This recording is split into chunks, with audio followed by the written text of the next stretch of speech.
Bonjour les amis, donc aujourd'hui je reviens avec un autre récepteur Malide DSP SDR. On va échanger car l'autre, comme je vous disais, il avait un petit souci. Et là j'ai pris en plus une version avec un firmware officiel, c'est-à-dire que lui il monte de 50 kHz à 2 GHz sans aucun trou, comme on dit. C'est-à-dire qu'en fait il part de 50 kHz jusqu'à 2 GHz sans aucun souci, c'est-à-dire qu'en fait il n'y a pas de zap de fréquence. Il a des fonctions supplémentaires, je vais vous les montrer.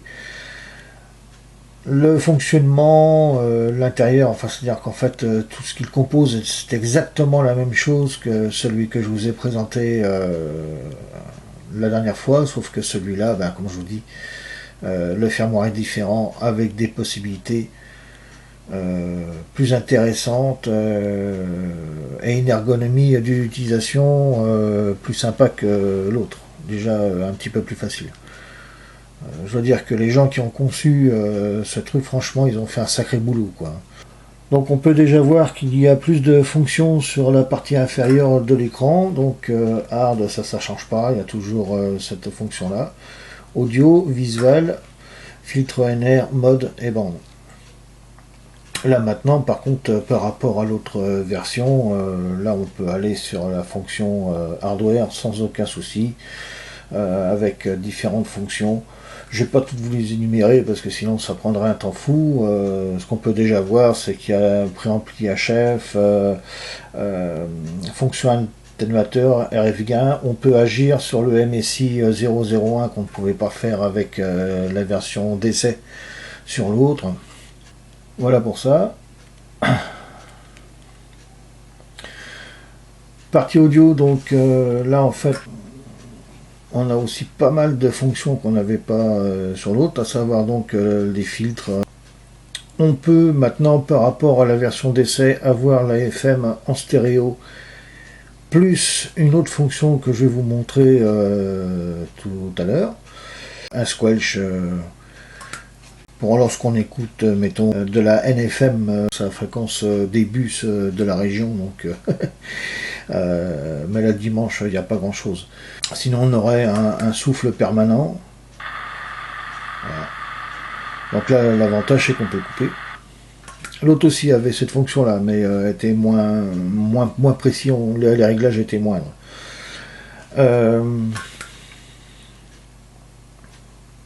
On a la fonction visuelle. Alors, on peut régler tout un tas de fonctions au niveau de l'écran, les couleurs, enfin tout un tas de trucs. On peut régler, mettons, la luminosité de l'écran. On peut mettre l'écran en veille. Au bout d'un certain temps, mettons au bout d'une minute, 2 minutes, 3 minutes, on peut le mettre en veille. C'est-à-dire qu'en fait, l'écran s'éteint, mais l'appareil reste actif. Pour le waterfall, on peut aussi régler la couleur.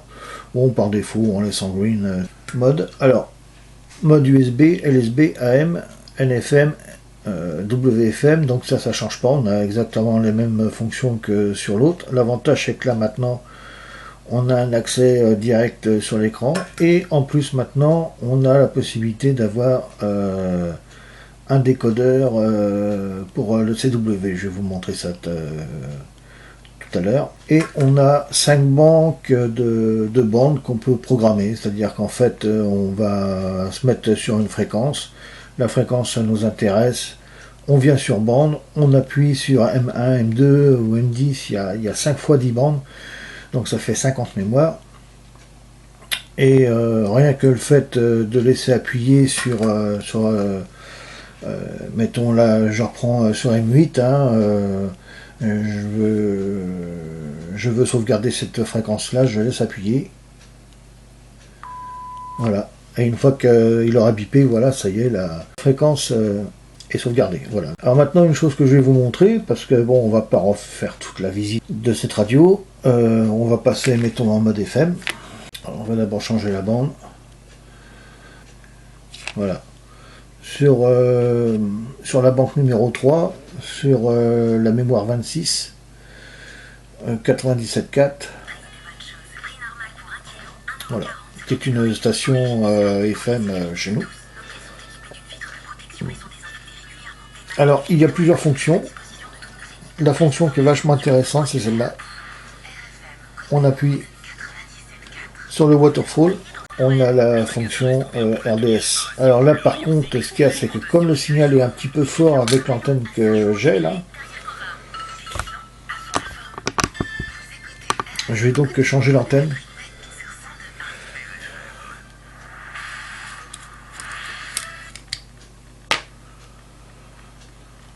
Alors,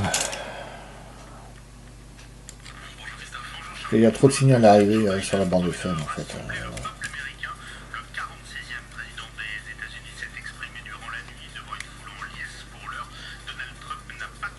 Voilà.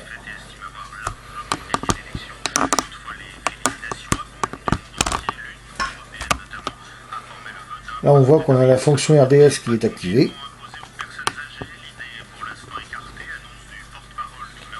Donc ça, c'est une fonction que n'avait pas la version précédente avec le firmware d'essai. Secondo, comme je vous ai dit, lorsqu'on branche un casque, on a la possibilité d'avoir la radio en stéréo.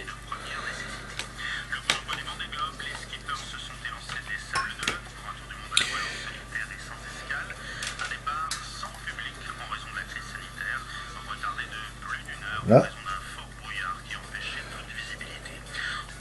On va changer de bande.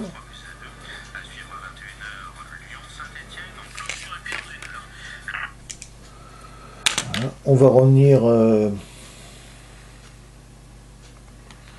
sur les bandes ondes courtes.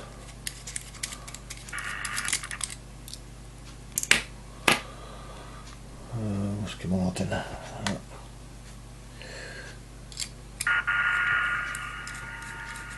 Alors, une chose que m'a demandé un internaute sur ma dernière vidéo, à savoir, c'était donc 14 Foxtrot Delta X-Ray 268 opérateur Sébastien. Il me demandait si on pouvait aller en USB sur la bande des 11 mètres avec cet appareil. Alors oui, tout à fait. Tout à fait, tout à fait. On va donc aller sur la bande des 11 mètres, à savoir... Alors maintenant, vous avez vu, l'avantage avec cette version-là, c'est qu'on peut taper directement la fréquence en clair. Donc soit en MHz, en kHz, ou en Hertz. On va donc aller sur le canal 19 de la bande des 11 mètres, à savoir 27185. Donc on peut taper en clair 27. Alors soit 27185 ou 27.185. Voilà, on voit la fréquence qui s'affiche ici. Donc une fois que la fréquence est rentrée en clair, on appuie sur MHz, puisque là en l'occurrence c'est 27 mégas,185 kHz. Hop. Là on est sur 27.185. Alors ici la bande CB en ce moment il n'y a pas grand chose. Hein. Je vais couper le squelch. Et là vous voyez, là je suis en LSB, donc je peux très bien me mettre mode USB. Si je veux, je me mets en USB. Je peux me mettre en AM sans aucun souci. Un FM même si je veux. Sur la bande FM aussi. Je peux vraiment aller sur n'importe quelle bande, peu importe la fréquence où je me trouve, lui il s'en fout complètement. Donc c'est ça l'avantage sur cette radio-là. Une chose intéressante, c'est sur la bande CW, c'est-à-dire sur le CW, qu'on va aller, mettons, sur la bande des 40 mètres. Donc on va aller sur 7000 kHz, tiens. Donc qui est équivalent à 7 mégas. Donc là on voit déjà là qu'on a du trafic en séance en CW. Alors on va donc se mettre dessus, on y va avec la petite roulette, soit on appuie sur ce qui nous intéresse à ce moment-là, on arrive directement dessus, ou alors sinon on peut affiner.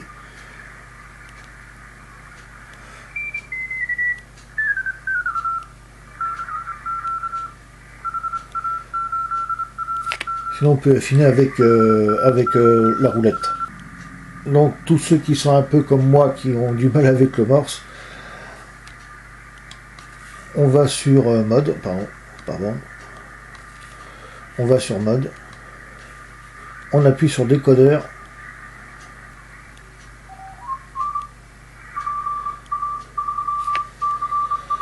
voilà.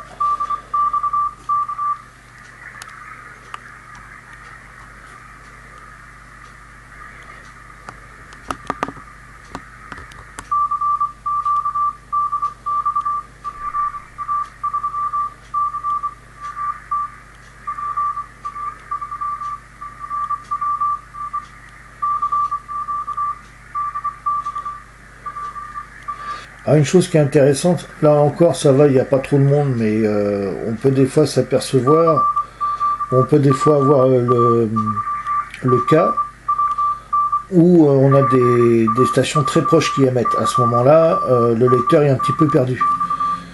Donc l'avantage qu'il y a, c'est qu'on a une fonction dans l'audio sur la largeur de bande. Là on voit qu'on est à 2400 Hz. Je peux très bien la réduire.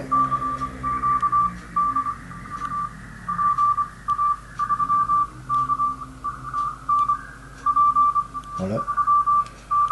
Là, je la règle à 1600 Hz, la largeur de bande. Là, on voit bien que le trait bleu là, qui représente la largeur de bande, c'est rétréci.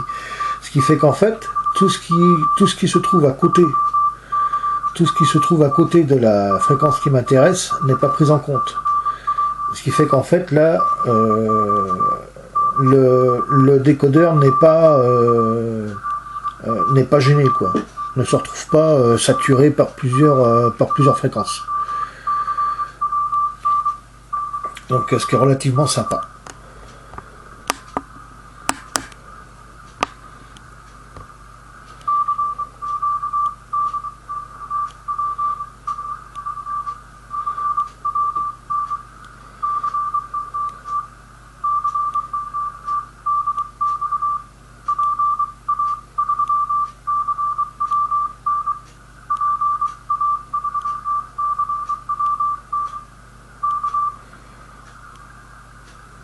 C'est un des avantages de cette petite radio là par rapport à l'autre version. C'est que là en fait on a carrément un petit décodeur intégré en CW. Une autre question aussi qui m'a été posée par 14 kg Mike 3308, opérateur Nicolas. D'ailleurs je vous remercie tous les deux, hein. C'est sympa de me poser des, des questions, c'est ce qui prouve que bon bah mes vidéos vous intéressent un petit peu, donc il me demandait si j'étais toujours satisfait de cet appareil. Oui, franchement oui, depuis que j'ai cette version là, je fais franchement de l'écoute tous les jours, et je m'en lasse pas. Franchement, je m'en lasse pas, parce que en fait, bah, on découvre toujours plein de petites particularités sur ce truc. Justement, je me disais, c'est bien, il y a un décodeur CW, mais à part la USB, LSB, il n'y a pas cette fonction CW où la bande passante est la plus étroite possible. Et en fait, bah, je me suis aperçu qu'on pouvait jouer sur la largeur de bande pour pouvoir isoler justement ce qui nous intéressait au maximum. C'est-à-dire qu'en fait, réduire cette largeur de bande là. Non, il a vraiment été bien conçu. Les gens qui ont conçu cet appareil, franchement, c'est vraiment du nickel, quoi. On a, ah si, j'ai oublié de préciser, on a un affinement aussi au niveau de la fréquence, c'est-à-dire que ici, c'est pas de cette tige, je vais essayer de me caler dessus, voilà. Là, si j'appuie sur fréquence, vous voyez, on a un chiffre en blanc qui sort. Là, c'est-à-dire que là, on peut affiner 100 Hz par 100 Hz.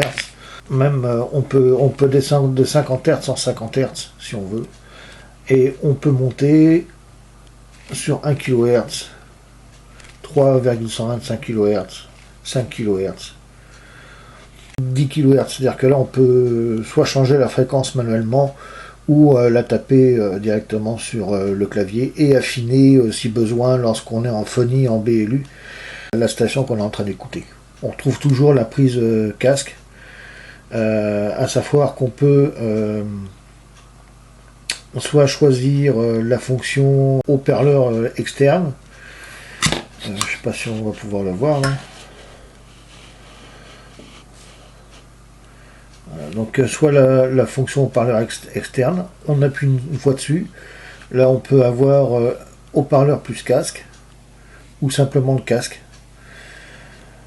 ici, et quand on appuie là, hop, là on repart directement sur la fonction haut-parleur interne. Donc là, moi, il est posé sur un petit trépied. Hein, c'est un petit chevalet de photo que j'avais à la maison, mais qui s'y prête impeccablement bien. Donc voilà, moi personnellement, j'en suis très content. Si j'avais une note à donner, ce serait du 17 sur 20. Ah ouais, à l'aise. À l'aise, 17 sur 20. L'autonomie de la batterie par contre est un petit peu plus courte que l'autre, hein. Un petit peu moins d'une après-midi. Là, bon, bah, là, elle est branchée directement en USB, mais je peux la débrancher et puis laisser sur la batterie. Un petit peu moins de un petit peu moins de 6 heures avant que ça arrive, que la batterie devienne rouge. Alors, par contre, il y a une chose qu'il faut savoir sur cet appareil-là, j'ai lu ça sur Internet, alors c'est à vérifier, mais enfin, à vérifier, je ne le souhaite pas. C'est-à-dire que lorsqu'on le laisse allumer, il me semble qu'il ne s'arrête pas lorsque la batterie arrive à une certaine limite. Je crois qu'il va vraiment jusqu'à épuisement de la batterie. Chose qui n'est pas très bonne hein, sur les lithium-ion, parce qu'après pour les recharger c'est un petit peu sport apparemment, même pour ne pas dire impossible. Ça faudra vérifier ça, donc moi je vous conseille, dès que vous voyez qu'elle commence à devenir bien orange la batterie, voire même un peu rouge, faut pas insister, faut le remettre en charge, hein, de façon à ne pas esquinter la cellule ion qui est ion. Qui est Lyon, bon bref, la batterie qui se trouve dedans. Voilà ce que je pouvais dire aujourd'hui sur cette nouvelle vidéo sur le Malahit DSP SDR. Donc merci à tous ceux qui me suivent, hein, c'est sympa, hein, comme je vous dis, je fais pas des vidéos professionnellement, hein, je m'en mêle des fois un petit peu les pinceaux, moi je fais juste ça, c'est pour m'amuser. Et puis là en plus, quand j'ai eu deux questions, ça m'a permis de pouvoir y répondre en direct. Donc je vous remercie beaucoup. Je passe un petit coucou aussi à Flo Radio La Bidouille. Je vous conseille d'aller sur sa page aussi. Je crois qu'il est SWL comme moi, mais il fait des super petites vidéos très sympathiques à regarder. Bien sûr, Jean-Émile, électro-bidouilleur, lui, il n'y a pas de souci, hein, dans le monde du radio amateur, qui ne le connaît pas, Jean-Émile. Et voilà, j'en oublie, ouais, parce que j'en ai quelques-uns. Si, il y a Bruno M aussi, qui est un peu comme moi, qui aime bien aussi tout ce qui est musique, tout ce qui est radio et tout, donc je le salue. Apparemment, il n'est pas très très loin de là où je me trouve. Bref, voilà, donc un petit bonjour à tout ce petit monde là, et puis Philippe de Mériac de la chaîne Sirob, bien sûr, qui notre mentor à tous. Voilà, je vous conseille, si vous ne connaissez pas la chaîne Sirob, alors là je serais franchement étonné, mais allez-y, c'est vraiment une chaîne super quoi, hein. Il est vraiment génial quoi, puis vraiment sympathique comme gars, il n'y a pas de problème. Allez, eh bien je vous souhaite un bon dimanche et puis une bonne semaine, et je dirais presque un bon confinement quoi, hein. Voilà, au revoir.